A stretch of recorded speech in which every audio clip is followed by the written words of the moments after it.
ఇది 100% కరెక్ట్. రేవంత్ రెడ్డి గారు గౌరవ ముఖ్యమంత్రి గారు మాట్లాడింది 10 ఏళ్ల నుంచి కేంద్రంలో నరేంద్ర మోడీ గారి సర్కారు వచ్చిన తర్వాత తెలంగాణకు రాష్ట్రానికి ఏదైనా ఒరిగిందంటే గుండు సున్నా అని చెప్పక తప్పదు.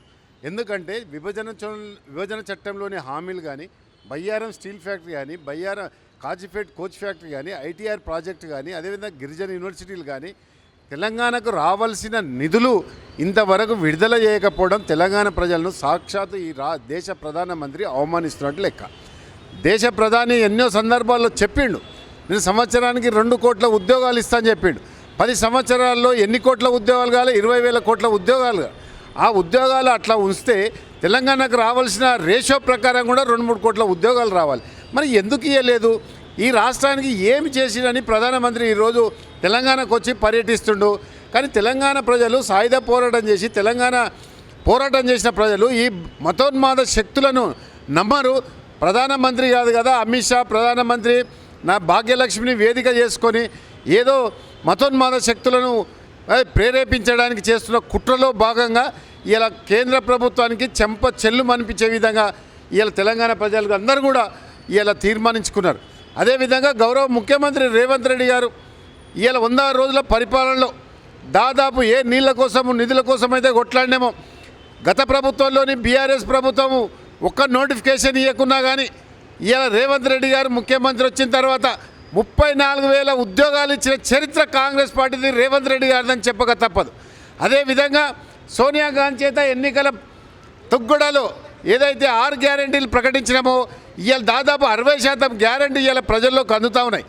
ఈరోజు మీరు చూసినట్టయితే 32 జిల్లాలు మహిళలు ఎంతో ఆనంద డోలికలో ఇవాళ 0 టికెట్ మీద ప్రయాణిస్తున్నారంటే మరి మహిళా లోకం అంతా కూడా ఇవాళ రేవంత్ రెడ్డి గారిని హర్షిస్తుందని చెప్పడంలో నాకు చాలా సంతోషంగా ఉందని చెప్తా ఉన్నాను. మీరు చూసిరు ఏ రోజైతే ముఖ్యమంత్రిగా ప్రమాణ స్వీకారం చేసిండో నిద్రలేని రాత్రులు గడుపుతున్నాడు మా ముఖ్యమంత్రి. అదేవిధంగా మా మంత్రులు కూడా ఇలా ఎన్ని శాఖల మీద ఏం జరిగింది, ఏ అక్రమాలు జరిగినాయి, ఎందుకు ఈ సోనియా గాంధీ 16,000 కోట్ల ధనిక రాష్ట్రంగా ఇస్తే ఈ దౌర్భాగ్యుడు ఎందుకు 6 లక్షల కోట్లు చేసిన దాని మీద ఒక నిర్ధారణ కమిటీ వేసి ఎవరైతే దోషులుగా ఉంటారో వాళ్ళని చట్టబడిలో శిక్షించడానికి ఇలా ప్రభుత్వం ముందుకు వస్తుందనలో ఎలాంటి అతిశక్తి లేదు. రేవంత్ రెడ్డి గారు ముఖ్యమంత్రి అయిన తర్వాత మీ మీడియానే చెప్పండి, ఎక్కడన్నా చిన్న ఫిర్యాదు కానీ, ఎక్కడన్నా చిన్న ఉద్యోగుల ధర్నా కానీ, అదేవిధంగా కాకతీయ ఉస్మానియా యూనివర్సిటీలు ప్రజల ఆందోళన ఏమైనా ఉన్నాయా? ఏమీ లేవు. ఎందుకంటే ఉద్యోగాలు ఇస్తున్నాము, టీఎస్పీసీని ప్రక్షాళన చేయమని గత పీసీసీ ప్రెసిడెంట్గా ఉన్నప్పుడు ఎన్నోసార్లు డిమాండ్ చేస్తే కూడా మన టీఎస్పీసీని ప్రక్షాళన చేయలేదు.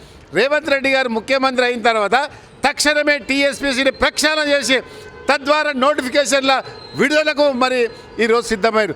ఈరోజు రాష్ట్రంలో ఉన్న నిరుద్యోగులు కానీ, అదేవిధంగా ఇలా చదువుకుంటున్న విద్యార్థులు కానీ ఇలా అన్ని రకాలుగా ఈ రాష్ట్రంలో మరి రేవంత్ రెడ్డి గారి నాయకత్వంలో మరి నిరుద్యోగులకు ఒక శుభవార్త, మరి ఉద్యోగాలు రిలీజ్ చేస్తున్నాం, నోటిఫికేషన్ రిలీజ్ చేస్తున్నాం. ఇప్పటి వరకు అదే మన పార్లమెంట్ కోడ్ లేకపోతే ఇంకా ఎన్నో ఉద్యోగాలు వచ్చేటివి కనుక ఈ పార్లమెంట్ ఎన్నికల తర్వాత ఖచ్చితంగా ఈ రాష్ట్రంలో ఏదైతే ప్రియాంక గాంధీ గారు చెప్పారో జూన్ 2 తారీఖు నాడు నోటిఫికేషన్ ఇచ్చి సెప్టెంబర్ 13లో ఈ రాష్ట్రంలో ఉన్న ఖాళీలు అంటే జాబు లేని రాష్ట్రంగా తీర్చిదిద్దడంలో ఎలాంటి అతిశక్తి లేదని సందర్భంగా మనం చేస్తూ ఉన్నాను. అదేవిధంగా ఇలా ప్రధానమంత్రి గారిని సూటిగా మీ ఛానల్ ద్వారా ఒక ప్రశ్నిస్తున్నా, ఈ దేశంలో 130 కోట్ల జనాభా ఉంటే ఒక ఓబీసీ ప్రధానమంత్రి అయితే మా బీసీలకు ఏదో జరుగుతుందని ఆ రోజు సంతోషపడ్డాం. కానీ బీసీల నెత్తి మీద పెట్టి తొక్కిన దౌర్భాగ్యము ఇలా కేంద్ర ప్రభుత్వం అని చెప్పక తప్పదు.